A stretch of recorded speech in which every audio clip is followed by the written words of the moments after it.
Okay, so we're beginning. Thank you. A couple of more people coming in. Please come in, have a seat. Can you hear okay in the back? That's the question. We're in a church and it's very resonant, as it were. And we want every word audible. A rare thing, but we'd like to do it. So we're happy, thank you for coming, and Stational Press welcomes you to the first visit of our great friend and poet, Michael Bawn, I've been mispronouncing his name, who is coming from Toronto at the moment. And we are happy to also present the publication of this great book by him, Measures Measure, collection of fantastic essays.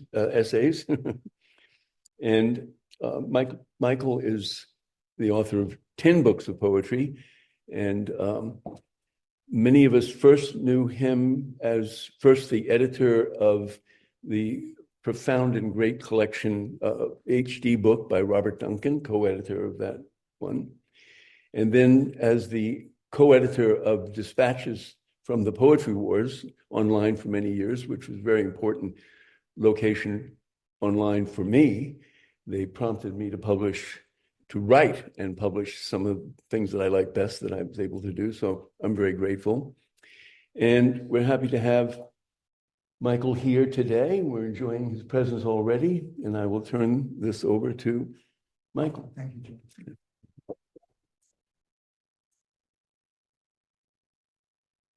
And thank you all for coming and meeting here. Here, I'm going to start with this poem called Torianesque. For those of you who, well, at the risk of poet explaining, like mansplaining, can you hear me? Mithraism was a religion that was competitive with Christianity at the beginning of the Common Era, and it was a religion that was extremely popular among the Roman legions. And all over the former Roman Empire, you'll find these underground Mithraic altars where the soldiers would do their worship, the god Mithra, who's another, dying and then born again god. And he's tied to the bull.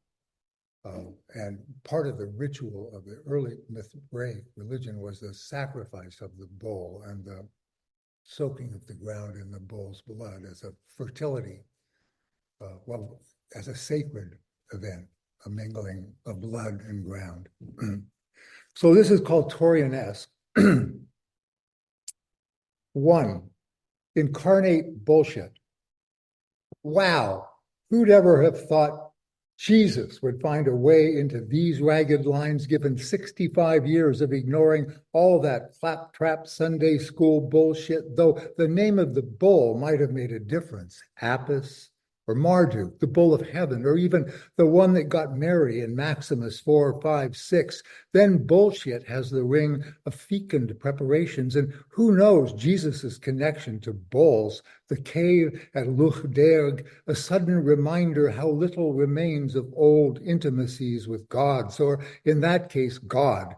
And geologic door leads into depths of minds, other worlds. The Orach in the manger come to worship the babe, no longer under Mithra's knife, though both lead to the same old storied instauration, not as sales pitch for latest incarnation of improved cleaning power in newly designed container, but the old knowledge from deep in the cave where layers of earth open into entrances, brims with morning's golden vapor, beckons from depths of the poem's abyss, a vent rent in crusted shell, overflows with bulls and babes, and Jesus shows up to announce further story where forgive finally embraces the golden calf, and the law's iron rule crumbles into the ground it was torn from, its fragments mingling with bullshit. 2, the Sphinx tomorrow. Tauroctony enters on the wave of bull issues and conflicted determinations of excreted vision. Whale-lot included, ups the stakes with a glimpse of the angel in branches of an old oak out the window, not so much another world as a further fold of this one. The night and through the looking glass, returning from his leap off the board with all kinds of junk. Who knows who's watching us and where they're perched? We see it according to our capacity to apprehend it is a good rule of thumb, especially when it comes to invisible beings. Though once rid of all that king shit, where are you? Maybe that's where Tauroctony comes in. The dead bull's blood feeds the dust of ages under our feet, nourishes new dispensations of ogere to make, unleashed into myriad hands, eyes, mouths, out of earth, moistened with bull's blood, which then takes back to Jesus, who teaches to forgive as the root of peace, both here and there, in and out, what each of us carries nestled in heart's core. Never mind the rage foams in the mouth of the demos, chewing off their own legs in liberty's name. Forget that backward turning failure and face up to the sphinx of tomorrow's inevitable question. 3, morning news. What comes next depends on 3. Just under the surface, Jack said. Magic number pushing out of the trap opposition leads to, if you're not attentive, centrifugal pull, the lockup behind glazed eyes no longer see stars, and their signs divide the sky into meaningful portions, though Jack was neither Taurus nor Gemini, but Arachnian, the lost sign, spider queen between bull and twins, later erased, and now someone says it was a sci-fi guy's prank. But so what?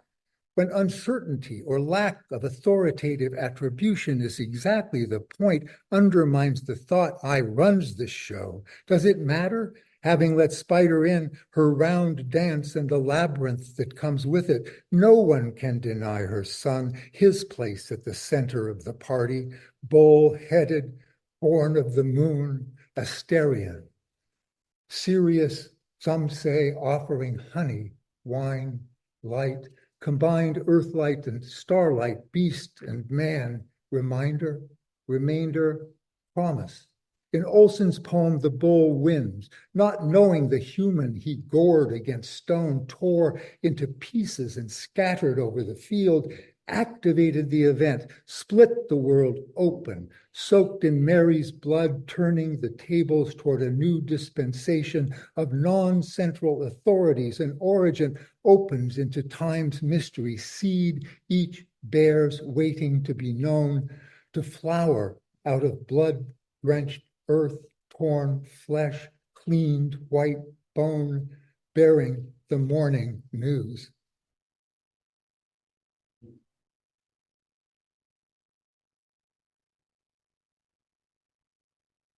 Four, good measures. The Minoan bull game, if you don't know, here are more poets explaining. The Minoan bull game was a ritual dance that took place in Crete, within Minoan Crete, where youths, young men and young women would face a bull that would charge them, and they would grasp the horns and fly over the bull and land on the other side. Now, Carl Karenyi says there were 3 active elements in that ritual. One was the dancer, the bull dancer. The second was the bull, and the third is the goddess, who is waiting on the other side of the bull for the dancer to land in her arms. Good measure.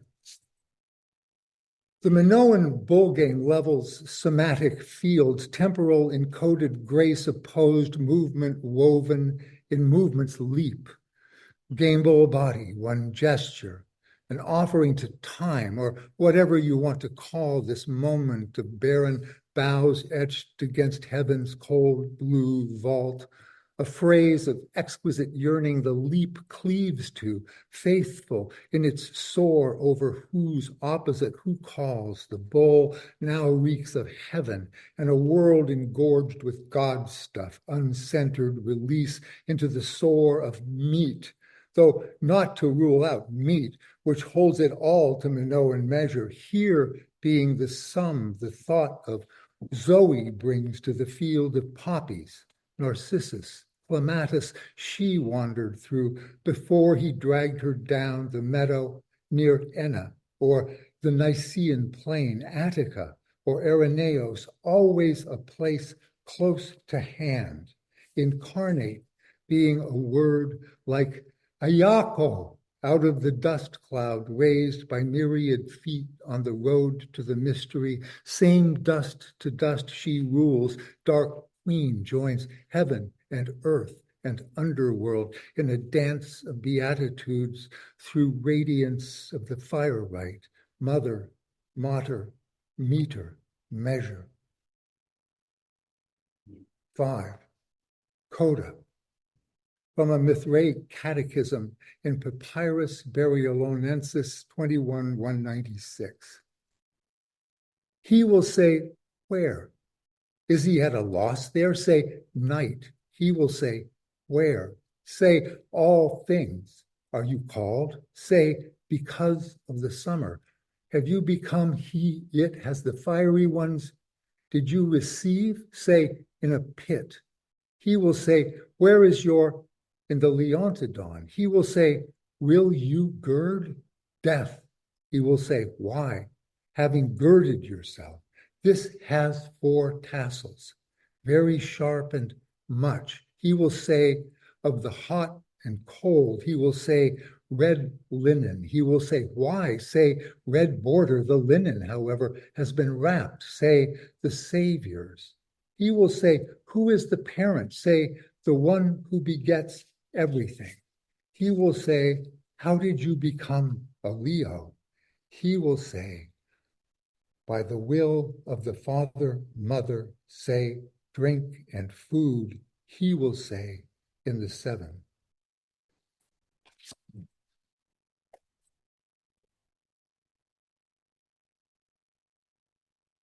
I just want to note that this book has the best blurb in the history of blurb. This book has the best blurb in the history of blurbs by this young lady in the front row here, Billy Chernikoff. She writes, Michael Bond is a cross between John Donne and Attila the Hun.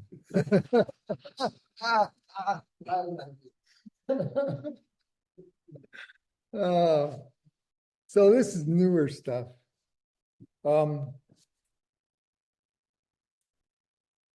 I've been working on Jesus, I think this book has been going on for like over 10 years now. It started off with this. It's called The Book of Uncertain, a hyperbiographical user's manual. And that's book 1, and this is book 2, which we're just finally finishing now, and it's been interminable. But anyway, that's what this is. It's a hyperbiographical. It takes place at the point where the biographical moves into some other zone. So, and new information comes flooding in. This is, I like to, any of these books over here, you see, I love titles. And usually when I start a book project, I will sit down and I'll conceive of what the project is. And like this, Book of Uncertain. And then I will write out all the titles. And then you can go back and you can write poems I started this practice because I was the dad's taxi service to my 2 young children. And I was trying to write poetry, and I found myself constantly outside of a karate studio or in a hockey arena or, like someplace just waiting for the thing to end. And I thought, why am I waiting? Why am I not using this opportunity to write about what's happening here? So I wrote out, I had a notebook and there were 22 open pages. So I wrote out 22 titles and wrote 22 poems of 22 lines and called it 22 Skidoo. And it started a practice of mine. All the books after that begin then with titles. And it's great because I mean, it gives you a focus from the very beginning about how to open your language up into other areas if that's what you want to do. And anyway, it's both structured and unstructured in a way. It's a combination of the two. This is chapter 17 from book 2. It's called Etiquette Lesson 3, Politely Escaping Knowledge in the Application of Uncertain. And it has an epigraph from Alfred North Whitehead. Knowledge does not keep any better than fish.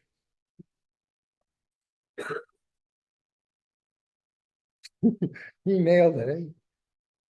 There's a point in this poem where I talk about Erwin Schrödinger. I got it because of uncertain. Obviously, what happens is at some point you end up having to confront quantum mechanics and the whole question of uncertainty and what that. I mean, there's a lot of popular ideas about it, but I wanted to know something more scientific about it, and so I went into it a fair bit. I mean, I can't do math, but I read a lot of books by Niels Bohr and Erwin Schrödinger and people like that. And so Schrödinger, I mean, in this poem, Schrödinger's contribution is to prove that there is no certainty, that reality is a wave function that collapses, and the only way that you can begin to understand where it's going is through probability.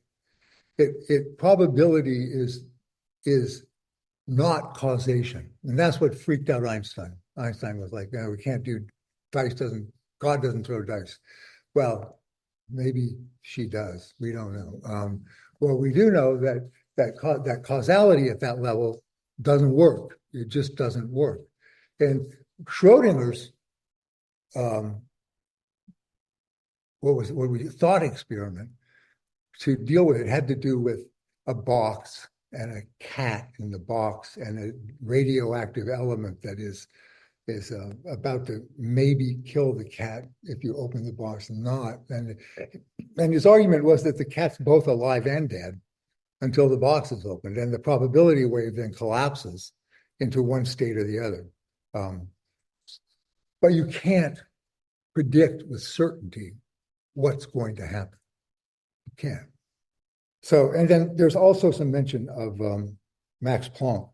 Max Planck was, in a sense, the father of quantum mechanics because he came up with this number. He demonstrated that there's no continuity at the subatomic level. There's no continuity, that things change in leaps rather than flows. Things don't flow, they jump. So the electron moving from one level of the spectrum to another, it doesn't move up like this. It goes boom, it's there at the next level. And the measure of the smallest unit of movement, he figured out what that number is. It's like really huge. Just part of it's on the cover of that. I'm giving away those little books over here if you want one. And it's Planck's constant. It's called Planck's constant, and it's fundamental to the thinking of quantum mechanics. So that's quantum. All right, here we go. Etiquette lesson number 3, politely escaping knowledge in the application of uncertain. It's often necessary to escape knowledge when uncertain conditions threaten Western civ as we have come to know and cherish it, which is where knowledge, such as it is, sneaks in, bringing backdoor requirements, given who knows who will now come barreling through the front door without knocking, a new kind of Gnostic rap with warrant or without, the game changed, presto changeo, and there we are. Asphalt shattered, glass glint, siren songs wail through crowd roar, crack of wood on bone, counterpoint to visions of archonic, corrupted purple majesty and other knowledge best ignored. If you can't handle questions, lead into bewildered outskirts of pirate utopia suburb, past conflict, souped up with high-octane mental quirks to resemble some kind of ground that excludes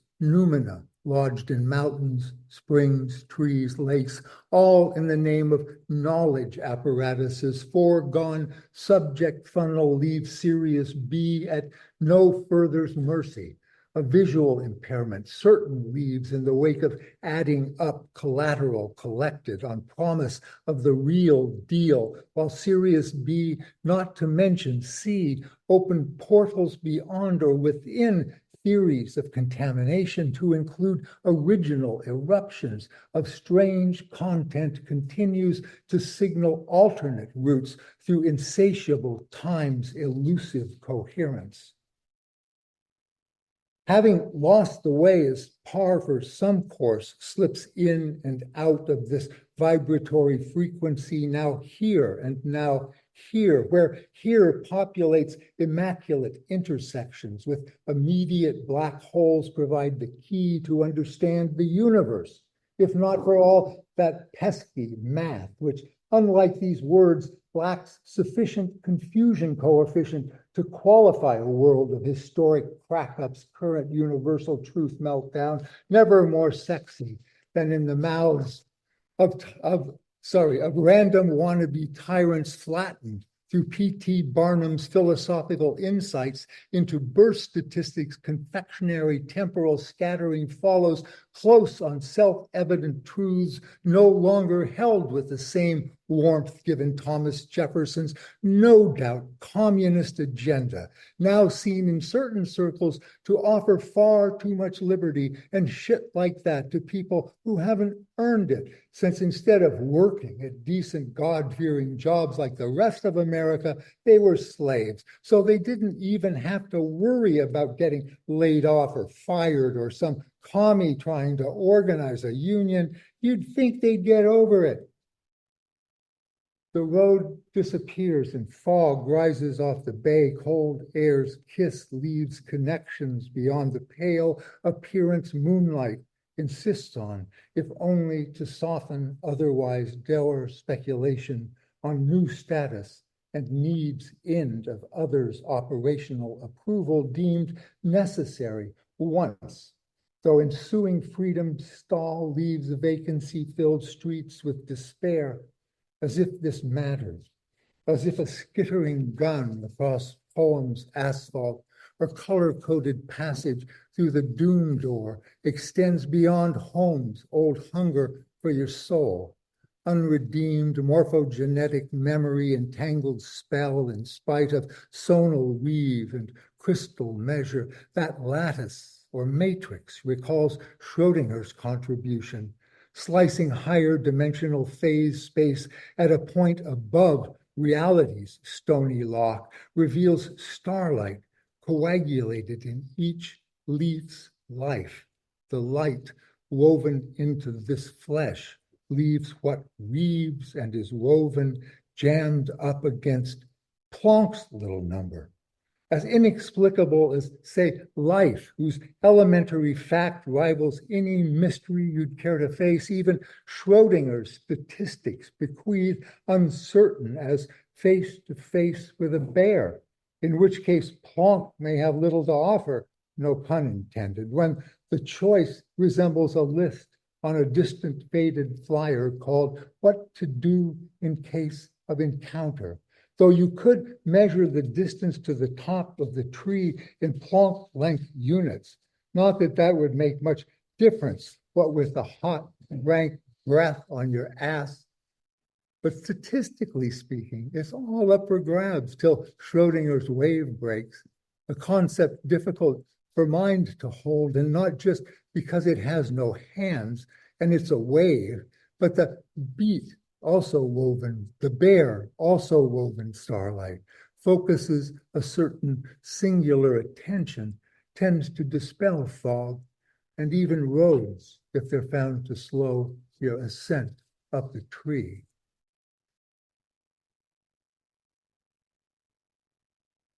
Escaping knowledge is sometimes a matter, so Niels Bohr, so they had a really hard time dealing with this fact that every time they tried to measure the velocity of electron, they got one answer, and when they tried to measure the location of the same electron, they got a different answer. In one case, it looked like a wave. In the other case, it looked like a particle, and you can't have a wave and a particle. They can't be the same thing, right? I mean, not if you've got language that like, that's all it knows to talk about. So Heisenberg tried to, he attempted to save humanism by arguing that it was a question of the instrument, that the instrument interfered with the event, and therefore you got a different result based on the instrument. Bohr said, bullshit. It's the world. That's it. That's all you ever, it doesn't matter what instrument you got. That's it, buddy. He called it complementarity. For everything that we see, its opposite also exists. There's no contradiction. Or the contradiction is reality. You can't escape it. So that's his idea of complementarity. Escaping knowledge is sometimes a matter of complementarity, a state of having your cake and eating it, which sounds good if a little confused, but as long as you get the cake, who cares if it makes sense, right? Though knowledge takes a gut punch, abandoned as if all those fiery auto-da-fés were for naught, which they were, though not quite the way Giordano Bruno anticipated. And look where that got him. Hey, we all know where this stuff comes from, he told the inquisitors. So I'll say nothing about yours and you just let me be. Sure thing, Gordy. As if the purveyors of knowledge, the dominators, our father who art the boss, would dream of sharing their stranglehold on naming's lock with some weirdo, quasi-Dominican, pan-deist magician with a delusion of an infinite universe of love. Cue Johnny Cash. And it burns, burns, burns, the ring of fire, the ring of fire, which indicates the poem is restless, tired, and has had enough for one day. Knowing the road at this point is a far cry from some other point, if you know what I mean. Not that any one of them matters much when the rubber hits it, as they say, often in unofficial nocturnal border crossing. Cliff leap into black water, kiss snatched in corner shadows. Then the road takes the reins and escaping knowledge takes place, often with pain of fractured assumption, which could take things toward arguments over whether she died or didn't before being transported to heaven, body or no body. It's never taken much to set hounds of conflict howling at each other, and of course, inevitable cleanup operations, jackknives. But no, being taken up is not the stake here, where knowledge equals a tabled elbow prohibition, as well as criminal determinations of other ways of doing it, burrowed deep into flesh's pre-knowing pit. That dark realm of gut punch leaves enlightenment operations to dangle rationally from a tree limb. All that knowledge jerking and pissing its pants as the crowd gathers round for a photo with the smiling hangman lives next door.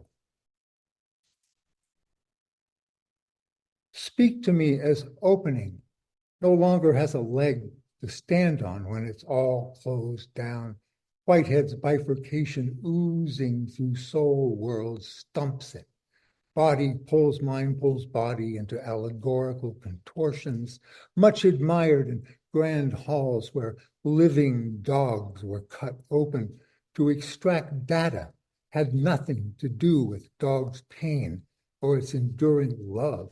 Licking the hand of its tormentor, science splayed on the table, but goes into encyclopedias of well-organized categories to further puff up reasonable delusions of knowledge. Smells like old fish. Thank you.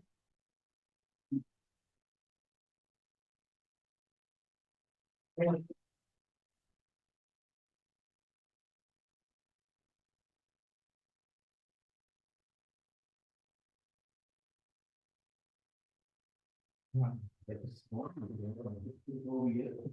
you want more, I can give you more. My wife always said, leave them wanting more, not leave them sitting there going, shut up, stop. Well, okay. Well, thank you, Michael. Thank you.